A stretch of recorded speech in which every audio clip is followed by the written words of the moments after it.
السلام عليكم ورحمة الله وبركاته. أهلا بيكم في مطبخ داليا. النهاردة إن شاء الله هنعمل مع بعض تورتاية سهلة كده وبسيطة، وهنعملها في البيت بمنتهى السهولة. شايفين يا جماعة شكلها عامل ازاي؟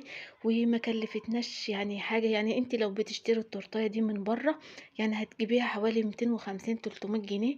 ان شاء الله احنا هنعملها في البيت بطريقة سهلة وبسيطة. ودي كانت تورتة عيد ميلاد بنتي. شايفين بقى شكلها حلو قد ايه؟ قبل ما ندخل على الطريقة يا ريت تعملي لي لايك واشتراك في القناة.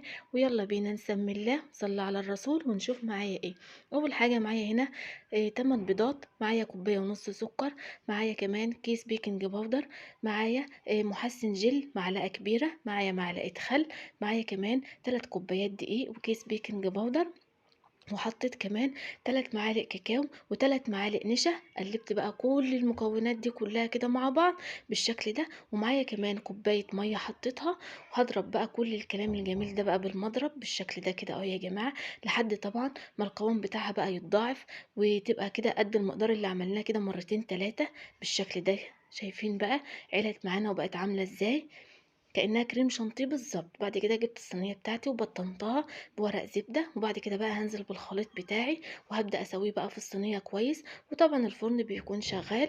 هدخلها الفرن على درجة حرارة حوالي 180، بشغلها بقى من تحت ومن فوق، وهسيبها بقى تستوي براحتها. على بال بقى ما هي تستوي هنعمل كريم شانتيه. معايا هنا ربع كيلو كريم شانتيه، هحط له معلقتين لبن بودر، ومعايا كمان حوالي 3 معالق سكر، وهنزل بقى كمان بمعلقتين من الكاكاو الخام، ومعايا كمان كوبايتين من المية المتلجة، لازم تكون مية متلجة من التلاجة. وهضرب بقى كل الكلام ده كله كده مع بعض لحد بقى ما تكون عندي كريمة كده متماسكة زي اللي هنشوفها مع بعض دلوقتي. شايفين كده قوام الكريمة بتاعتنا؟ وبعد كده شايفين بقى يا جماعة بعد ما التورتة بتاعتنا او الكيكة طلعت من الفرن وسبتها تبرد كمان خالص علشان بقى اعرف هقطعها بقى لثلاث طبقات بالشكل اللي هنشوفه ده. شايفين بقى سهله وبسيطه ازاي؟ مخدتش اي وقت يا جماعه. شايفين التورته قوامها عامل ازاي او الكيكه بتاعتنا اسفنجيه جدا. بعد كده جبت كوبايه من الحليب عليها معلقه كاكاو وقلبتهم مع بعض، وسقيت بقى الكيك بتاعي. وبعد كده نزلت بالكريم شانتيه على اول طبقه من التورته بالشكل ده كده، وحطيت الطبقه التانية برضو بنفس الطريقه، وهسقيها برضو بالصوص اللي احنا عملناه، اللبن والكاكاو. وبعد كده هنزل بالكريم شانتيه برضو، وهبدأ اوزعه كويس بالشكل ده كده. شايفين بقى قد ايه سهله يعني؟ زي ما اقولك ممكن تاخد منك كده 50 جنيه، لكن زي ما قلت لك لو احنا بنشتريها شوفي بقى هتتكلف معاكي قد ايه. وبرده بسقي الطبقه الثالثه دي اخر طبقه بقى معايا، وابدا بقى اسوي الوش بتاعها كويس، وكمان الجوانب بتاعتها داير ما يدور كده. بعد كده يا جماعه جبت شوكولاته خام سيحتها على حمام ميه، وجبت ورق زبده وعملت اشكال كده، وعملت كده صور للتورته بتاعتي بالشكل ده كده. شايفين بقى؟